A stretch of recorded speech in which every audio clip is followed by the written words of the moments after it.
영향을 줄 수 있는 조직이라고 하면 아마도 학교 그리고 교회 이렇게 말씀드릴 수 있을 것입니다. 그런 면에서 우리는 교회라고 하는 것이 참 우리 인생에 있어서 중요한 것이다. 좋은 교회를 만나고 좋은 교회를 통해서 하나님의 은혜를 받고 우리 인생의 행복을 느끼게 되는 것은 어찌 보면 아주 자연스러운 그런 현상이다. 그렇게 말씀드릴 수 있습니다. 그래서 저는 우리 밴쿠버 영성교회가 정말 하나님 안에서 가장 좋은 교회가 돼서 여러분들과의 만남이 일생일대의 행복의 만남이 될 수 있기를 주님의 이름으로 축복합니다. 좋은 교회가 되시기를 바랍니다. 물론 사람마다 이 좋은 교회가 어떤 교회인가 라고 판단하는 그 기준과 그 조건은 서로 다를 수가 있을 것입니다. 제가 밴쿠버에서 이민교회를 목회하면서 보니까 사람들은 활동이 많은 교회를 좋은 교회라고 생각합니다. 우리 조국에 있을 때에는 건물이 좋은 교회를 좋은 교회라고 생각하는 사람들이 많이 있었던 것 같습니다. 정치적으로 영향력이 있고 문화적으로도 큰 영향력이 있는 교회라고 하면 많은 사람들이 좋아하는 것 같습니다. 이민교회에 보니까 특별히 아이들에게 뭔가 액티비티가 많고 활동이 많은 그런 교회를 기대하는 것도 많이 보았습니다. 그런가 하면 외로운 이민 생활을 달래줄 수 있는 그런 종류의 모임들이 많이 있으면 그것이 좋은 교회다 이렇게 생각하는 사람들도 많은 것 같습니다. 저는 좋은 교회를 생각하는 기준이 이렇습니다. 제가 생각할 때 하나님의 말씀이 충만한 교회, 그것이 좋은 교회입니다. 말씀이 올바르게 선포가 되어지고 말씀이 정확하게 해석되어지는 것, 이것이 가장 중요하다고 생각하기 때문입니다. 저는 하나님의 말씀을 중요하게 여깁니다. 그래서 우리 교회의 목적, 우리 교회에 바라보는 지표가 성경적 교회입니다. 성경적 교회가 되는 것이 가장 중요하다. 성경적 교회가 가장 좋은 교회다. 그렇게 생각한다는 말입니다. 그래서 저는 성경 말씀을 바르게 해석하고 성경 말씀을 바르게 전달하고 그리고 이 성경 말씀이 우리의 생활 속에 어떻게 바르게 적용될 수 있을까 하는 것에 대하여 노심초사하고 최선을 다할 것입니다. 그러나 저만 혼자 그렇게 한다고 해서 우리 교회가 좋은 교회, 성경적 교회가 되는 것은 아닙니다. 여러분 한 사람 한 사람이 하나님 앞에 교회라고 하는 사실을 분명히 깨달으시고 내가 좋은 교회가 되기 위하여 어찌하든지 하나님의 말씀, 성경을 바르게 이해하고 바르게 따르고 바르게 적용할 수 있는 한 사람 한 사람이 되어질 때에 그것이 우리 교회가 바른 교회가 되고 우리 교회가 좋은 교회가 되고 우리 교회가 성경적 교회가 돼서 우리 교회를 만나는 모든 사람이 가장 행복한 삶을 살 수 있도록 만들어주는 결정적 계기가 될 줄로 믿습니다. 오늘 저와 여러분이 같이 읽은 성경 본문에서는 교회의 지도자, 교회 감독의 자세에 대해서 자세하게 설명하고 있습니다.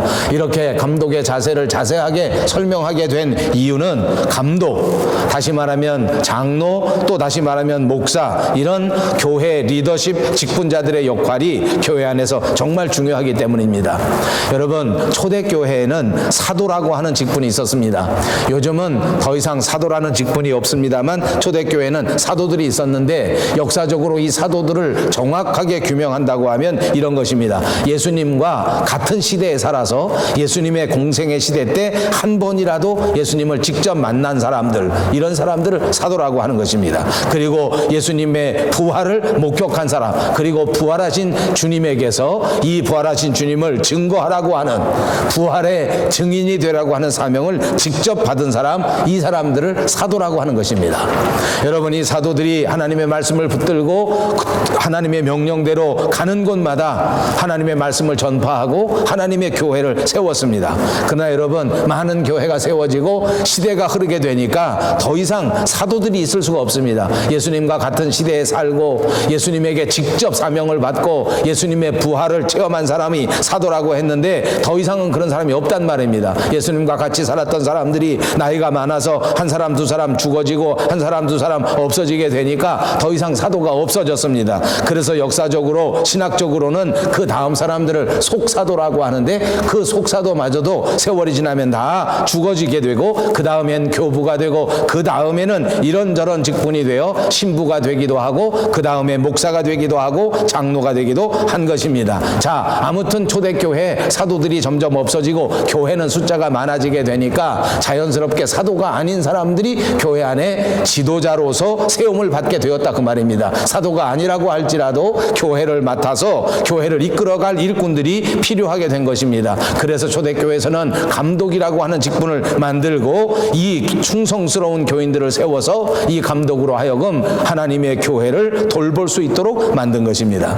감독이라는 말은 말 그대로 감독한다고 하는 뜻을 가지고 있는 직분입니다. 감독은 감독하는 사람입니다. 사실 초대교회 때 이 편지가 쓰여졌을 때에는 감독과 장로 그리고 장로와 목사 이런 것들이 다 구분이 제대로 이루어지지 않을 때입니다. 그러니까 요즘 말로 하면 아마도 목사님이 장로였을 것이고 장로님이 감독이었을 것이다 그 말입니다. 아마도 이렇게 모든 교회의 중요한 리더십을 가리켜서 목사님이든 장로님이든 감독이든 거의 같은 의미로 이 감독이라는 말을 쓰지 않았는가 이렇게 생각할 수 있습니다.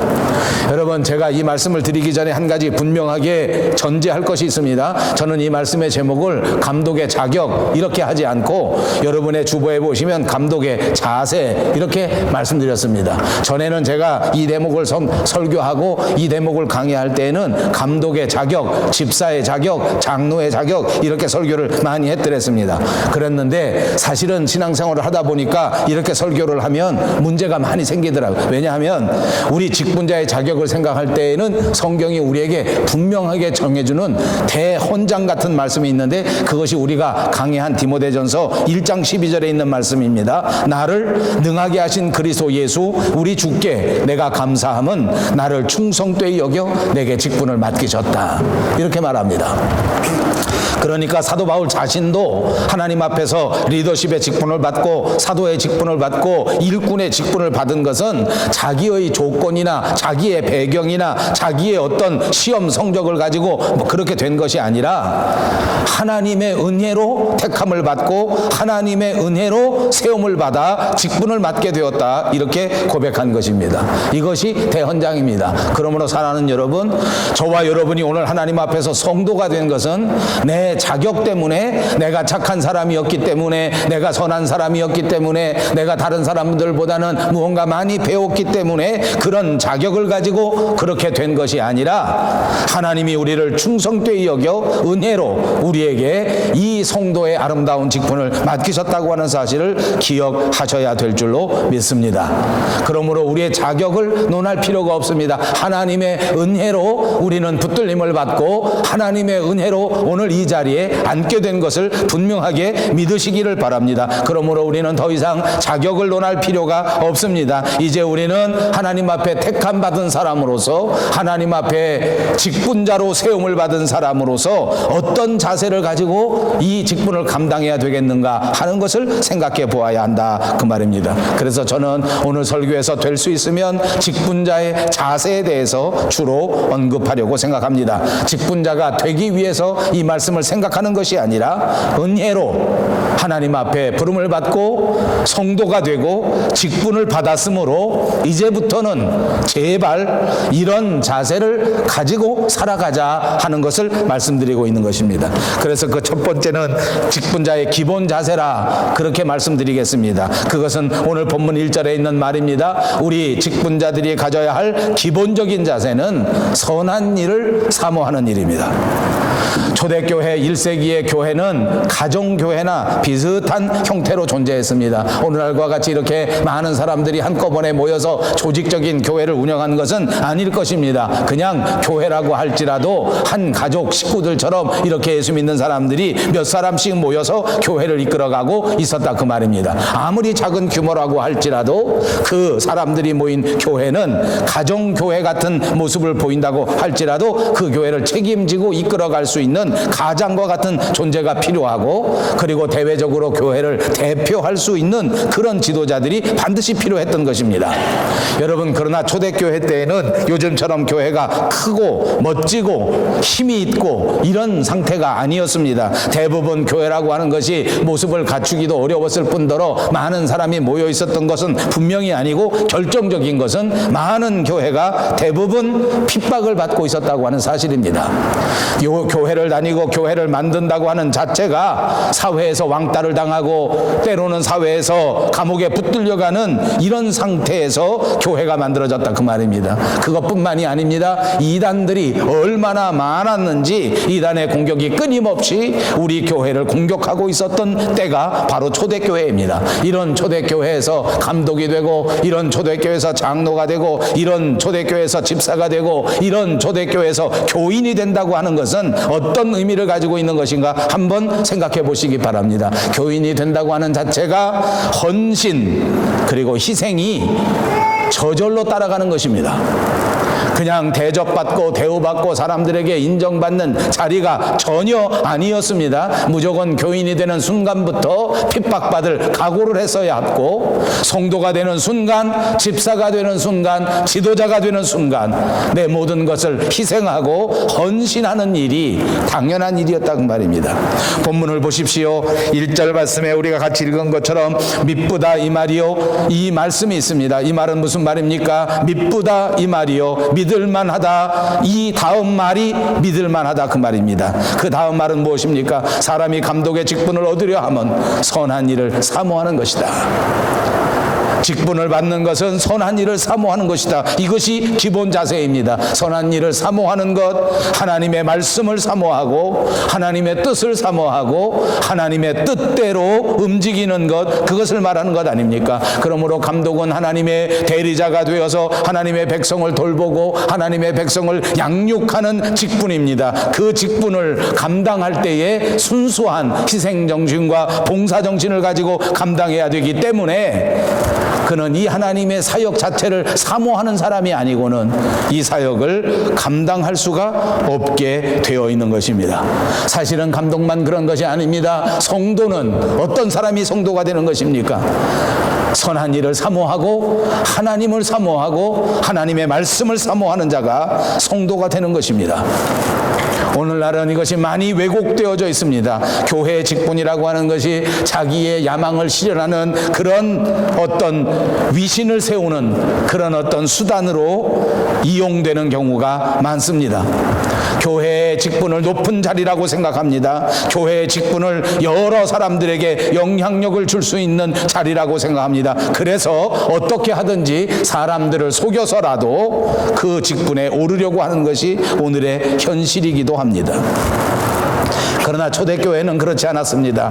직분을 맡았다고 해서 사람들이 존경해 주는 것도 아니고, 직분을 맡았다고 해서 사람들이 자기 말을 들어주는 것도 아닙니다. 그냥 직분을 맡는 순간부터 희생하고 봉사하고 어찌하든지 핍박을 받더라도 책임의식을 가지고 그 직분을 감당해야 되는 그런 자리가 바로 감독의 자리요, 그런 자리가 직분자의 자리였단 말입니다. 하나님의 동력자라고 하는 것은 그 순간부터 핍박을 받을 것을 각오하는 것입니다. 하나님의 동력자가 되는 그 순간부터 교회를 돌보기 위하여 언제나 하나님의 선한 것을 사모하면서 세상을 바라보지 아니하고 세상을 따라가지 아니하고 그 땀과 수고와 희생을 하나님 앞에 드리는 것입니다.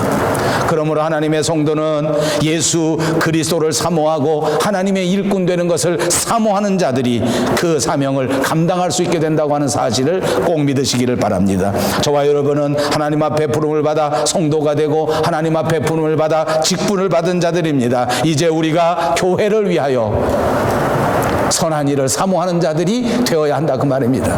우리의 믿음의 자세가 하나님의 말씀을 사모하고 하나님의 뜻을 사모하는 자세를 가져야 한다 그 말입니다. 사랑하는 여러분, 이렇게 교회를 위하여 사모하는 자세를 가지시기를 주님의 이름으로 축복합니다. 교회를 사랑하고 교회를 사모하는 것은 결국 예수님을 사랑하는 것이요, 결국 하나님을 사랑하는 것이기 때문입니다. 오늘날 많은 사람들이 직분을 오해합니다. 직분을 받으면 사람들에게 영향을 끼치려고 합니다. 사람들을 자기 마음대로 주장하려고 합니다. 그래서 집사가 되고 장로가 되면 사람들이 자기 말을 들어야 된다고 착각합니다. 사람들에게 명령하려고 착각합니다. 이것은 정말 잘못된 일입니다. 기본 자세가 잘 되지 못한 일입니다. 기본 자세가 있으면 그 다음에는 특별한 자세도 있는 것 같습니다. 그래서 오늘 성경 본문에는 우리 믿는 사람들이, 우리 하나님 앞에 직분을 받은 사람들이 특별한 자세도 있어야 한다 하는 것을 3절에서 5절까지 말씀해 주고 있는 것입니다. 그 중에서 중요한 것을 뽑아 보겠습니다. 첫째는 가르치기를 잘하는 것입니다. 여러분, 교회는 하나님의 집이요 진리의 기둥과 진리의 터입니다. 그러므로 교회 직분자는 무엇보다도 하나님의 말씀을 나누고 하나님의 말씀을 가르쳐 주기를 잘해야 된다 그 말입니다. 더군다나 말씀드린 것처럼 초대교회에는 이단이 많았습니다. 거짓 교사들이 참 많았습니다. 그들이 들어와서 거짓된 교훈을 가르치고 잘못된 성경을 가르칠 때에 교회 지도자는 어떻게 하든지 성도들에게 바른 교훈을 가르쳐야 하고 바른 하나님의 말씀을 붙들고 그것을 가르치는 일이 정말 중요하다 그 말입니다. 그래서 저는 여러분들과 제가 특별한 자세의 그 가장 중요한 것이 이거라고 생각합니다. 하나님의 말씀이 무엇인지를 분명하게 알고 하나님의 말씀을 잘 가르칠 수 있는 사람이 돼야 된다. 다른 사람에게 하나님의 뜻이 어떤 것인지를 정확하게 나누어 줄 수 있는 사람이 돼야 된다 이 말입니다. 현실적으로 살펴보십시오. 교회는 다니지만 하나님의 뜻이 무엇인지를 아는 사람은 그리 많지 않습니다. 현실적으로 보십시오. 교회를 열심히 출석하고 직분을 받았는데도 불구하고 다른 사람들이 하는 말을 보면 한심하기 짝이 없는 적이 많습니다. 교회의 권사가 되고 교회 집사가 됐는데 어려운 일을 당한 이웃을 보면 점집에 가서 점을 보라고 가르치는 사람도 있습니다. 용한 점쟁이 있으니까 거기 가봐라 이렇게 가르치는 사람도 있습니다. 교회를 오래 다녔는데 주변에 있는 사람들이 몸이 아프고 그 가정생활 때문에 어려움을 겪고 또 사람 관계 때문에 어려움을 겪고 이렇게 힘들어하는 사람들을 보면 하나님의 말씀으로 가르치지 못하고 세상적인 방법으로 가르치는 사람이 얼마나 많은지 몰라요. 얼마나 많은지 몰라요. 그러므로 여러분, 우리 자세는 가르치기를 잘하는 사람이 돼야 돼요. 어떻게 하면 하나님의 말씀을 잘 가르칠 것인가? 어떻게 하면 다른 사람에게 하나님의 뜻을 잘 전할 수 있을까? 여러분, 열심히 노력하시기를 바랍니다. 그것이 우리 성도의 특별 자세라 그 말입니다. 또 있습니다. 오늘 성경 본문에 보니까 우리 믿는 사람들의 특별한 자세는 가정에 충실해야 된다 그 말입니다. 그래서 오늘 성경에 보니까 감독은 하나님의 청지기로서 교회를 다스려야 하니까 무엇보다도 자기 집안을 잘 다스리는 자라야 한다. 한 아내의 남편이어야 하고 자기 집을 잘 다스려 자녀들로 모든 공손함으로 복종하게 하는 자라야 한다. 이렇게 말했습니다. 아까도 말씀드린 것처럼 초대교회는 한 가정과 비슷했습니다. 요즘도 우리 교회를 가리켜서 한 가정과 비슷하다 이렇게 말하는 사람이 많습니다. 그렇습니다. 우리 교회도 한 가정과 비슷합니다. 신앙 공동체는 조금 큰 가정인 것입니다. 여러 사람들이 모여서 조금 더 큰 대가족과 비슷한 그런 모습이 우리 교회의 모습입니다. 그래서 이 교회 지도자가 되고 이 교회의 직분을 받고 이 교회의 장로가 되고 집사가 된다고 하는 것은 우리 교회의 가장이 됐다, 한 집안의 가장이 됐다 이렇게 생각하시면 그것이 거의 틀리지 않을 것입니다. 가장의 책임이 무엇입니까? 그 가정을 대표하는 것입니다. 가장의 책임이 무엇입니까? 그 가정을 잘 이끌어가야 하는 것입니다. 가장의 책임이 무엇입니까? 그 가정에 있는 구성원들 한 사람 한 사람들을 돌보는 것입니다. 그 가정에 있는 구성원 한 사람 한 사람들과 소통하면서 어찌하든지 그 사람들과 함께 더불어 이 사명을 감당하는 것이 훌륭한 가장이라 그 말이에요. 그런 훌륭한 가장이라야 지도력이 있는 것입니다. 사실 제가 살아가던 시대에는 남자들이 그렇게 가족에 충실하지 않았습니다. 제 친구들 중에도 그런 분들이 많습니다. 농담이니까 용서하시고 들으십시오. 특별히 경상도 지역이 고향인 사람들은 그 남자들이 여자들을 도와주고 집안에 여러 사람들과 같이 이렇게 잘 사는 것들이 창피하다 이렇게 생각해서 별로 집에 들어가면 말도 안 하는 게 멋이라고 생각했습니다. 제 친구 중에 경상도 출신 목사님이 한 분 있는데 저하고 나이가 비슷합니다. 그러니까 자녀들도 비슷합니다. 근데 이분은 가만히 보니까 자기 집에 전혀 충실하지 않습니다. 밥만 먹으면 나옵니다. 부지런해가지고 새벽 기도만 끝나면 나와요. 그래가지고 그때서부터 아침서부터 맥도날드를 시작해가지고 산으로 들러 돌아다닙니다. 밤 11시 12시 전엔 집에 들어가지 않습니다. 자기 아이가 몇 학년 되는지 잘 모른답니다. 자기 집에 강아지 한 마리 있는데 기억이 잘 안 난답니다. 무슨 종자인지 모른답니다. 제가 웃자고 하는 소리입니다. 여러분, 그러니까 그 집안에 그 가장이 들어갈 때 그 강아지가 어떻게 반응하겠습니까? 짖습니다. 낯선 사람이 들어오니까 짖어요. 저는 이것이 우리에게 주는 교훈이 굉장히 크다고 생각합니다. 가정에 충실하지 않으면 어떻게 되는지 압니까? 가족 구성원들이 짖습니다. 낯설어 합니다. 중요한 일 있을 때 의논하지 않습니다. 여러분, 중요한 일 있을 때 의논하지 않는데 어떻게 존경하겠습니까? 말이 안 됩니다. 여러분, 존경받으려면 어떻게 해야 되는지 아십니까? 가정에 충실해야 됩니다. 아버지가 아버지의 대우를 받으려면 어떻게 해야 되는지 압니까? 가정에 충실해야 됩니다. 여러분, 우리가 속한 교회에서 하나님 앞에 인정받고 여러 사람들에게 인정받으려고 하면 어떻게 하셔야 되는지 아십니까? 교회에 충실하셔야 합니다. 그거 믿습니까? 교회에 충실하시는 여러분들이 꼭 되시기를 주님의 이름으로 축복합니다. 그래야 지도력이 발휘되는 것입니다. 그래야 존경이 시작되는 것입니다. 그래야 많은 사람들이 따라주는 것입니다. 저는 목사로 평생을 살았습니다. 장로님들과 집사님들을 보면 안타까울 때가 많습니다. 장로님이 돼서 교회를 지도하고 이끌어가야 할 터인데 사람들이 그 장로님을 따라주지 않습니다.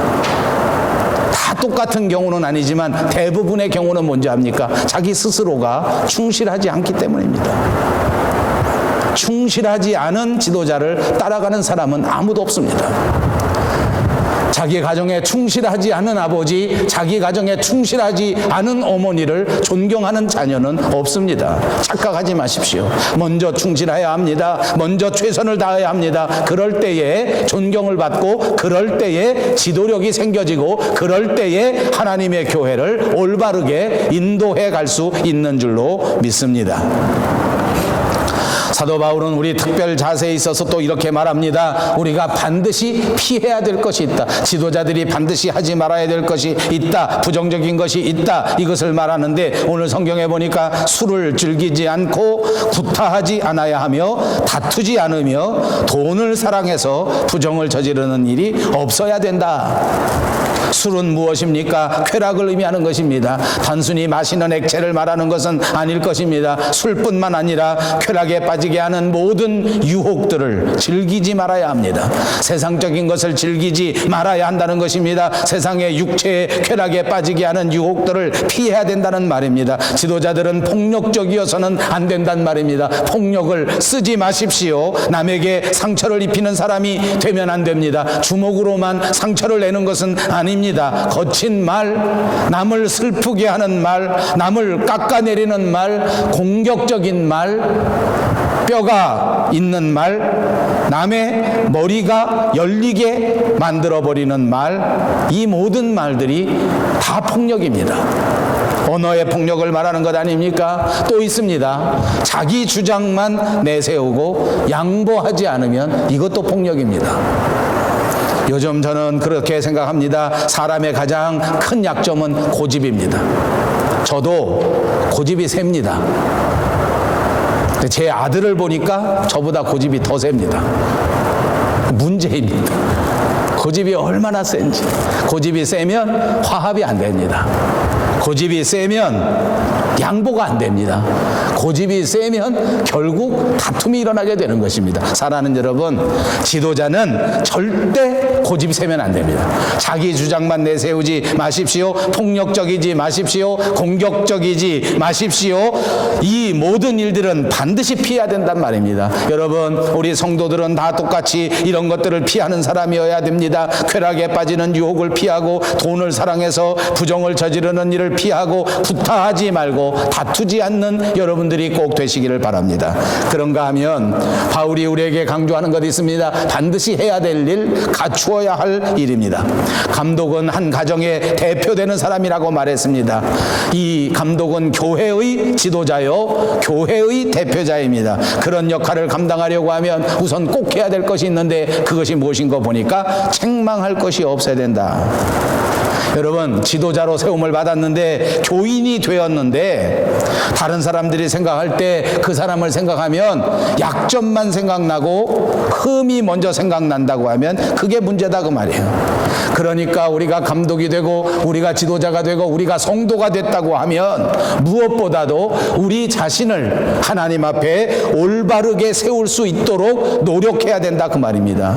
이것이 자세입니다. 이것이 자격보다 중요합니다. 자격은 내가 자격이 있어서 하나님 앞에 된 것 아닙니다. 내가 자격이 있어서 집사가 되고 내가 자격이 있어서 장로가 되고 내가 자격이 있어서 권사가 된 것 아닙니다. 착각하지 마십시오. 하나님의 은혜로 된 것입니다. 이제 하나님의 은혜로 직분을 받았으므로 우리에게 중요한 것은 이런 자세를 갖는 것입니다. 하나님이 원하시는 자세를 갖는다는 것입니다. 지도자로서 합당한 자세를 갖는 것입니다. 다른 사람이 책망할 것이 있으면 안 된다 그 말이에요. 똑바로 서야 한단 말입니다. 그래서 우리에게 말합니다. 절제하며 신중하며 단정하며 관용해야 한다. 여러분, 절제는 무엇입니까? 참을 줄 아는 것 아닙니까? 자기의 감정에 이끌리지 않는 것입니다. 하나님의 말씀을 따라가는 행동, 이것이 절제입니다. 여러분, 신중, 이것은 무엇입니까? 자기 마음을 신중하게 다스리는 것입니다. 자기 마음을 잘 다스려서 말을 조심하는 것입니다. 여러분, 신중은 정말 중요한 지도력입니다. 요즘 현대인들은 신중함이 없습니다. 생각하기 전에 말부터 하기 때문입니다. 요즘 우리 현대인들에게 있어서는 이 신중함이 정말 중요합니다. 왜냐하면 깊이 생각하지 않고 무조건 행동에 옮겨버리기 때문입니다. 이것은 좋은 지도력이 아닙니다.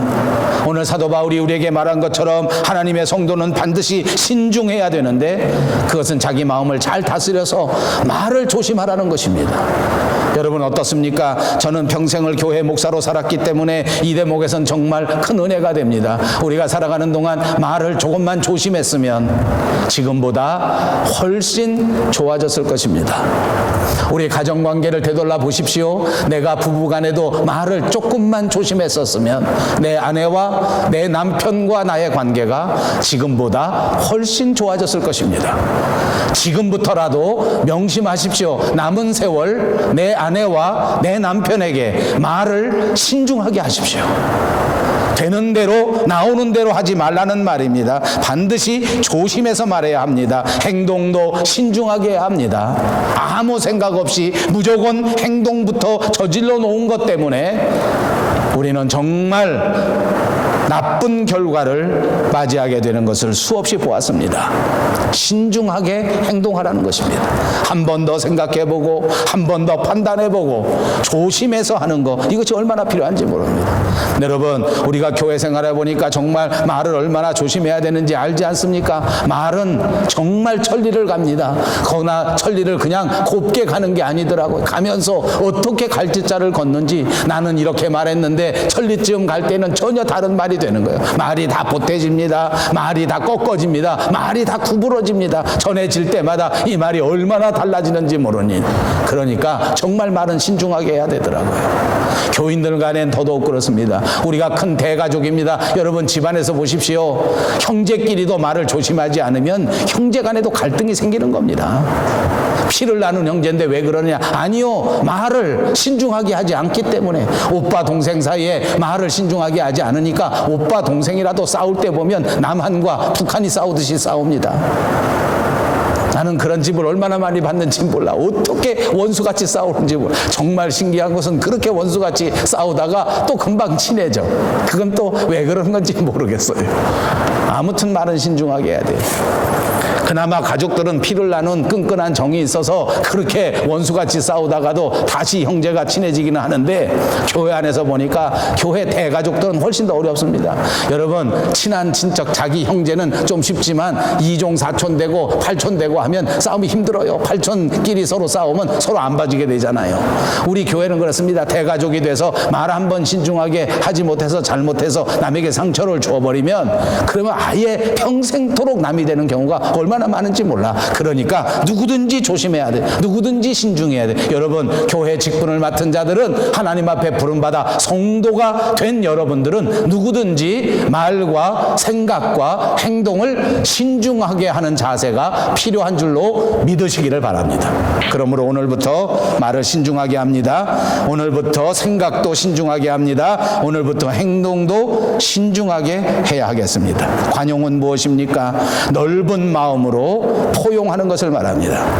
그리고 감독은 한 지역교회 대표자로서 그리스도의 사랑으로 자비롭고 친절하고 겸손하게 나그네를 잘 영접하는 그런 자세를 가져야 한다고 말씀하고 있습니다. 다시 말하면 감독은 분별력이 있어야 하고 이 절제하고 그리고 자신의 열정을 스스로 통제할 줄 알고 그리고 체면을 치를 줄 알고 위엄이 있고 잘 정돈되고 그리고 정말 훈련된 삶을 사는 사람이어야 되겠다 하는 것입니다. 이런 자세가 필요하다는 거예요. 여러분, 이것은 자격이 아닙니다. 이런 자격을 내세우면 감독이 될 수 있는 사람이 한 사람도 없기 때문입니다. 그러나 여러분, 우리는 누구나 하나님 앞에 부름을 받아 성도가 되고 하나님께서 우리에게 맡겨주신 사명을 감당할 하나님의 위대한 일꾼이 된 사람들입니다. 그러면 이제 우리는 누구든지 이렇게 절제하며 우리 스스로를 컨트롤하며 스스로 위엄과 체면을 지킬 줄 알아야 되고 잘 정돈된 삶을 살아야 할 뿐만 아니라 훈련된 삶을 살아가는 자세가 필요하다는 것을 꼭 잊지 마시기를 바랍니다. 오늘 성경 본문 마지막 부분에 가서는 직분자는 함부로 세워서는 안 된다는 말을 덧붙이고 있습니다. 신앙의 연륜이 필요하다는 것입니다.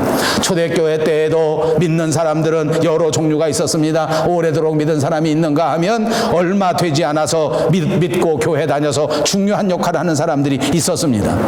사람이 모자르고 또 교회가 조직이 잘 갖추어지지 않다 보니까 처음 나온 사람들도 감독이 되는 경우가 있었나 봅니다. 그랬더니 사도 바울은 이렇게 말합니다. 처음 교회에 나온 사람, 갓 입교한 사람은 감독으로 세워서는 안 된다. 여러분, 교회는 세상 사람들과는 전혀 다른 가치 기준에 의해서 움직이는 그런 공동체입니다. 제가 목회하면서 보니까 가장 안타까운 것이 교회에 오신 분들이 제게 저를 사랑해서 저에게 그렇게 권면해 줍니다. 목사님, 교회도 사람이 모이는 곳인데 목사님은 가만히 계십시오.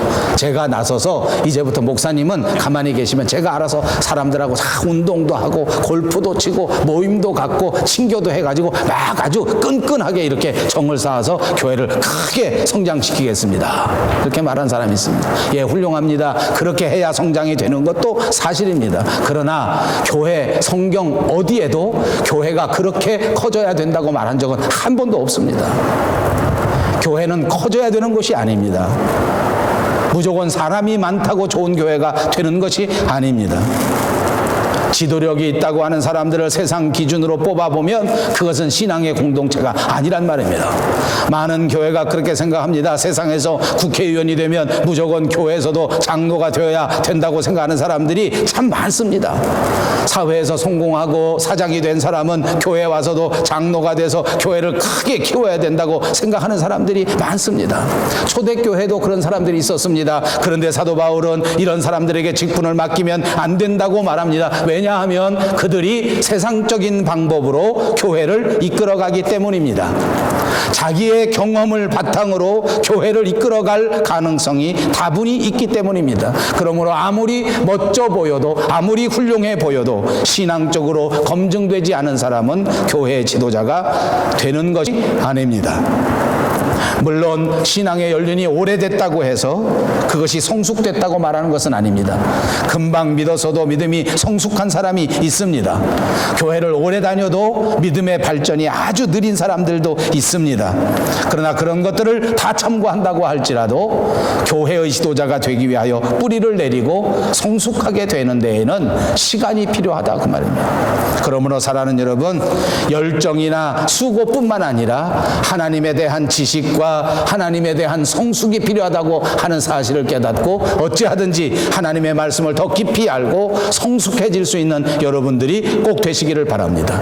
그런가 하면 사도 바울은 이 지도자들의 외적 조건도 강조해서 말합니다. 감독이 갖추어야 할 외적 조건을 말하는 것입니다. 그것은 세상에서 통용되는 일반적인 공적 조건도 잘 지켜야 된다, 이렇게 말하는 것입니다. 외인으로부터도 비방받지 말고 칭찬을 받으라고 말하고 있기 때문입니다. 이것이 너무너무 어려운 것입니다. 아까 제가 말씀드린 것처럼 세상적인 기준으로 지도자를 뽑으면 안 된다, 그렇게 말했는데 이것을 더 강화하는 말씀이라고 받아들여야 합니다. 왜냐하면 교회 지도자가 세상 사람들에게 너무 많은 비난을 받는다고 하면 그것이 전도의 문이 막히고 교회의 부정적인 이미지를 만들 수 있기 때문에 교회 일꾼들은 바깥 사람들한테도 좋은 평판을 받을 수 있어야 된다, 이렇게 말하는 것입니다.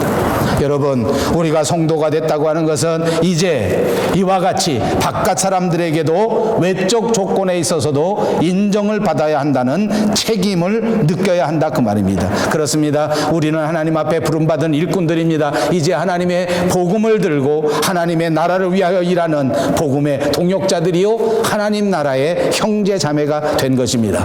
우리의 은사를 따라서 우리의 직분을 받고 하나님의 교회를 세우고 섬기고 봉사하는 막중한 일을 감당할 때에 우리는 바깥 사람들에게도 본이 되는 사람이 되어야 된다, 그 말입니다. 다투지 말고 고집 부리지 말고 남에게 상처 주지 말고 겸손한 자세로 신중하게 이 사명을 감당한다면 교회뿐만 아니라 바깥에 있는 사람들도 우리를 인정해 주게 될 줄로 믿습니다. 저는 우리 밴쿠버 영성교회 다니시는 여러분 모두가 이렇게 동네에서도 인정받는 사람들이 꼭 되시기 바랍니다. 저 사람들은 밴쿠버 영성교회 다닌다는데 보니까 밴쿠버 영성교회 다니는 사람들은 다 점잖더라, 밴쿠버 영성교회 다니는 사람들은 다 틀림없더라, 그렇게 인정받는 사람들이 꼭 되시기 바랍니다. 제가 보니까 여러분들 중에 한 80%는 그런 사람들인 것 같아요. 나머지 20%는 뭐냐 잘 모르겠습니다.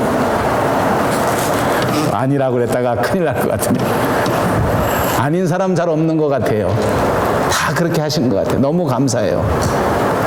우리 모두 그런 사람 되시기를 주님의 이름으로 축복합니다. 그러려면 우리의 양심적으로 살아야 합니다. 진실되게 살아야 합니다. 깨끗하게 살아야 합니다. 정돈된 삶을 살아야 될 줄로 믿습니다. 사랑하는 여러분, 저와 여러분은 하나님께서 부르신 하나님의 자녀입니다. 우리는 이미 하나님께서 붙잡아 주시는 하나님 나라의 기둥 같은 일꾼입니다. 그거 믿습니까? 우리 밴쿠버 영성교회의 기둥 같은 일꾼으로 부르신 것입니다. 그거 믿습니까? 안 믿어집니까? 여러분, 저는 분명히 믿습니다. 저와 여러분을 하나님께서 부르셔서 우리 밴쿠버 영성교회를 맡겨주시고 이 밴쿠버 영성교회 기둥 같은 일꾼 되라고 부탁하고 계시는 줄로 믿습니다. 사명은 받았는데, 부르심은 받았는데 아무것도 하지 않으면 그야말로 아무것도 아닙니다. 이제부터 우리 성도들이 모두가 다 기둥 같은 그리스도의 제자들이 되시기를 주님의 이름으로 축복합니다. 말씀으로 무장하십시오. 기도로 무장하십시오. 하나님의 구원의 은혜, 불러주신 은혜에 감탄하고 감격해서 그 예수 그리스도께서 맡겨주신 이 귀한 사명, 주님의 몸된 교회 기둥 같은 일꾼 되라고 하는 이 엄청난 사명 앞에 이 귀한 사명을 사모하고 뜨거운 마음으로 열정이 넘쳐나시기를 다시 한번 주님의 이름으로 축복합니다. 이제 우리에게 맡겨주신 사명을 잘 감당해서 마지막 때 주님 만났을 그때에 잘했다고 칭찬받을 수 있는 저와 여러분 모두가 되시기를 주님의 이름으로 축복합니다. 기도하겠습니다. 자비하신 우리 하나님 참 감사합니다. 오늘 우리 직분자의 자세를 생각해 봅니다. 다시 한번 우리를 부르신 그 부르심의 위대한 소명을 바라보고 우리를 은혜 가운데 택하여 주신 하나님의 은혜를 생각해 봅니다. 이제 은혜 받은 자로서 마땅한 자세를 이제 갖추어 가면서 살아가기를 소원하오니 주여 우리를 도와주셔서 이와 같이 이 사명을 감당할 수 있는 사명감에 뜨거워져서 헌신하는 진정한 사명자들이 다 될 수 있도록 도와 주시옵소서. 예수님의 이름으로 간절히 기도하옵나이다. 아멘.